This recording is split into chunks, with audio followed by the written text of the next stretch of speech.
Hari ini kita akan membahas tentang studi kasus dengan simulasi interaktif manajemen kelas inklusif. Sebelum itu, kita akan ke simulasi interaktif manajemen kelas inklusif di sekolah dasar. Nah, baik untuk yang pertama, dalam video ini saya akan menunjukkan secara pribadi mensimulasikan atau simulasi manajemen kelas inklusif tersebut, di mana dalam suatu kelas terdapat beberapa siswa dengan berbagai kebutuhan khusus.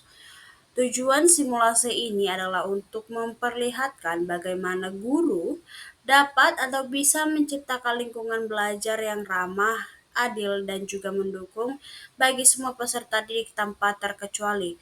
Namun dapat diingat, di sini saya menjelaskannya dan mensimulasikannya dengan video.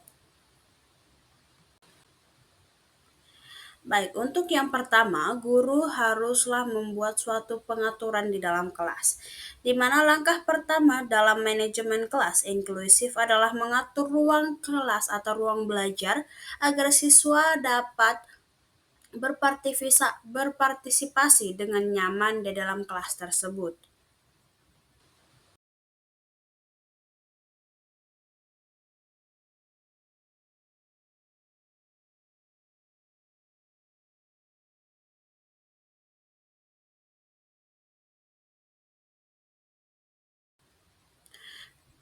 Kemudian setelah itu, guru akan mengatur susunan meja, di mana yang pertama ialah meja bagian di depan akan disiapkan untuk siswa dengan penglihatan yang terbatas atau dengan kata lain matanya minus, agar dapat melihat papan tulis dengan jelas dan mempermudah dia dalam pembelajaran.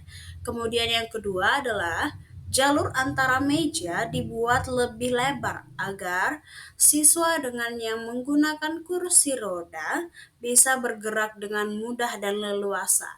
Yang ketiga, di sudut kelas disediakan area tenang bagi siswa yang mungkin mengalami kecemasan atau overstimulasi agar bisa menenangkan diri dengan enak.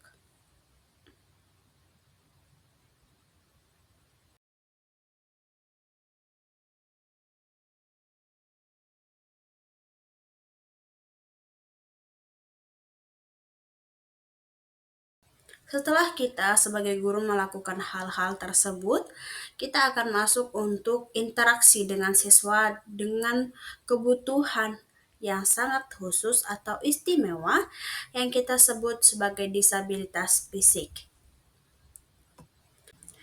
Gambaran pertama ialah di sini saya menggambarkan suatu atau seorang siswa yang dimana dia adalah seorang yang harus memakai kursi roda, dan siswa kedua ialah siswa yang memiliki gangguan pendengaran. Nah, ketika sudah masuk ke dalam area kelas dan memulai pembelajaran, ada baiknya kita sebagai guru menyapa. Semisal seperti ini. Selamat pagi anak-anak, hari ini kita akan belajar tentang siklus air.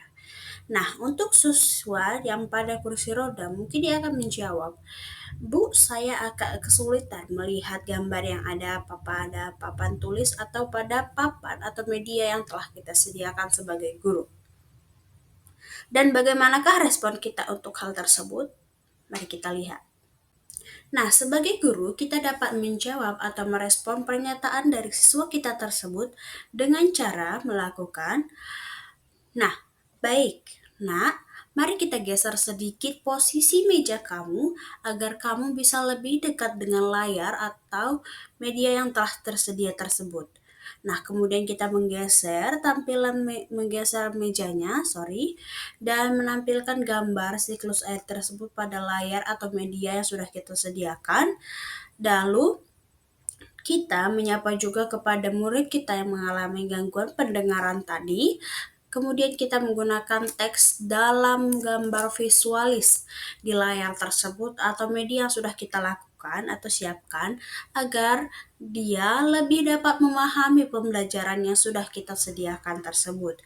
Guru juga dapat menulis kata-kata kunci dalam papan seperti evaporasi, kondensasi, dan percepsi pada mata pembelajaran ini tentunya.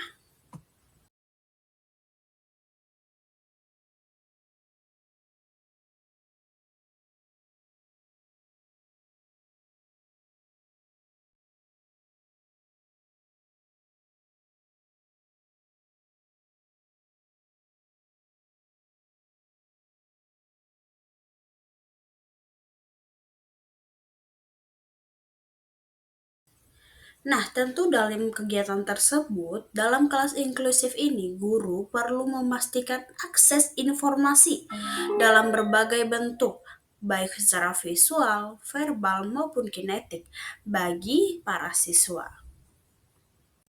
Tentu kita juga bertanya-tanya, ada juga siswa yang mengalami disleksia.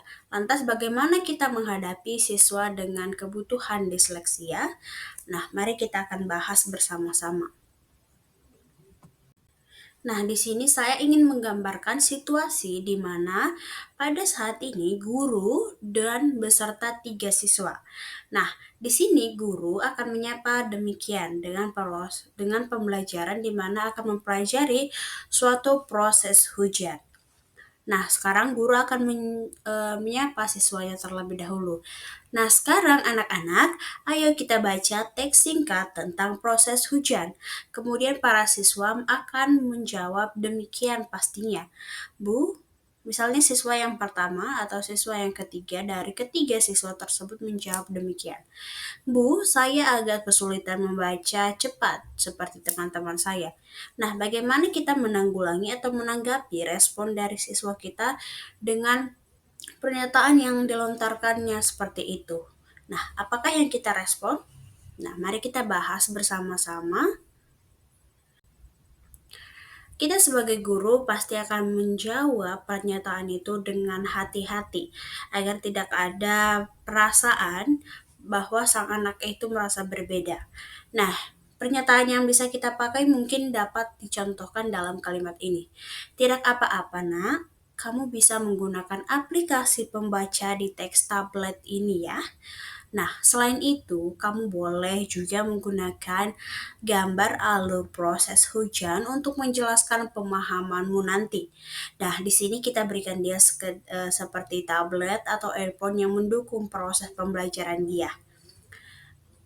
Memberikan suatu modifikasi dalam tugas seperti ini membantu siswa dengan gangguan belajar, tetapi juga mereka dapat berpartisipasi aktif sesuai dengan kemampuan mereka serta gaya belajar mereka dalam mempelajari atau memahami materi yang ada.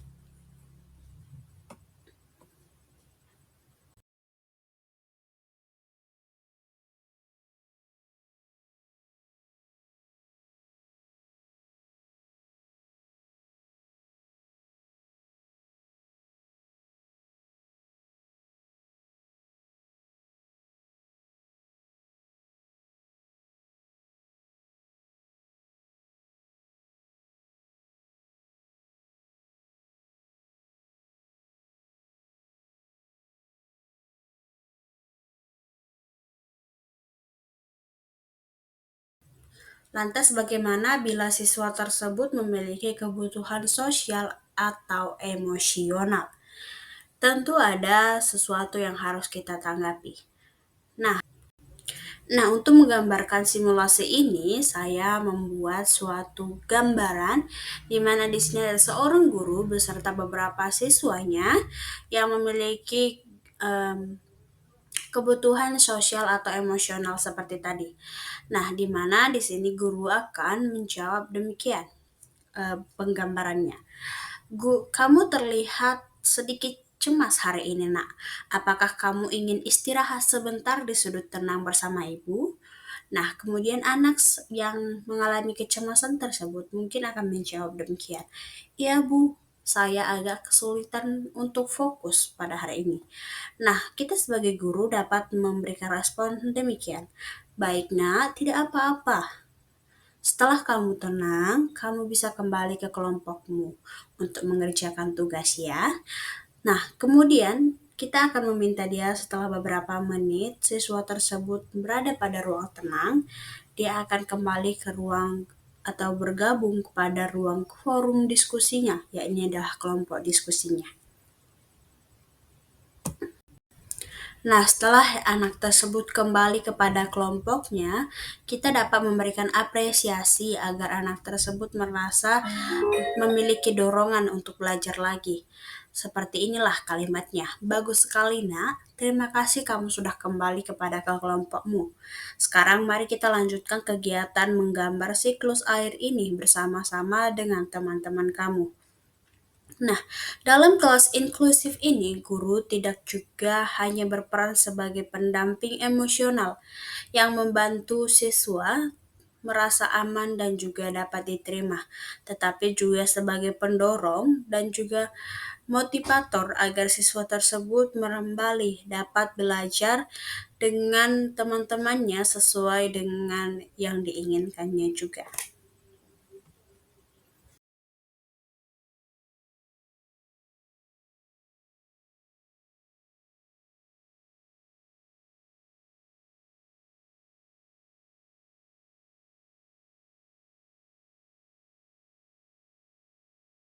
Nah, lantas pada masa sekarang yang serba teknologi, pastinya ada penggunaan teknologi yang dapat mempermudah bagi siswa-siswa ini dalam proses pembelajarannya.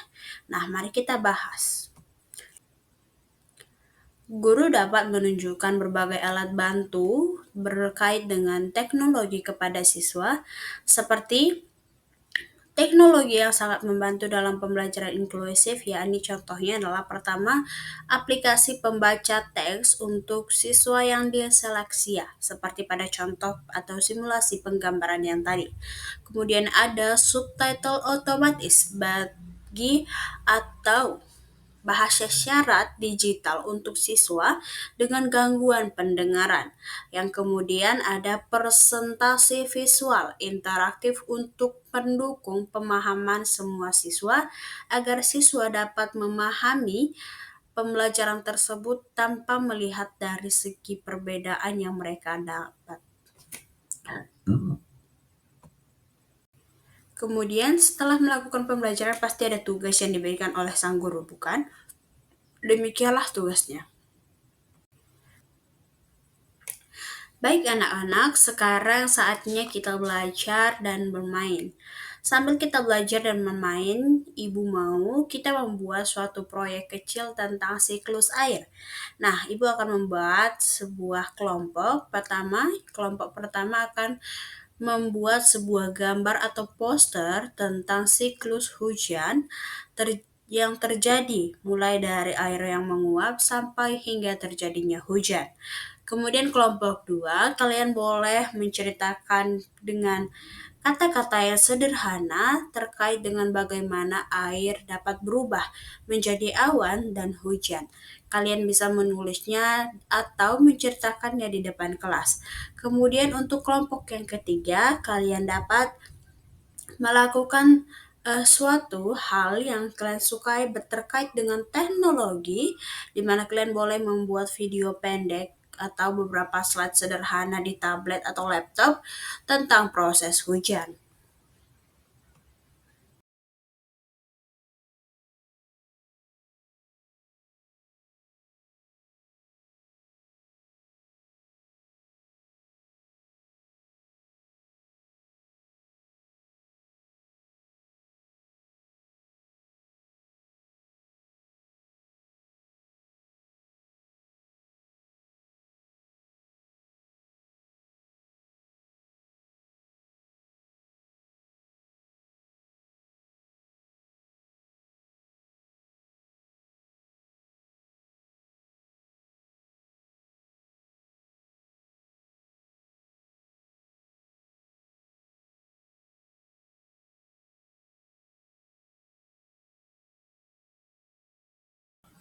Dengan tugas-tugas yang berbeda yang kita berikan kepada mereka, ini dapat membantu sang anak untuk belajar dengan caranya sendiri.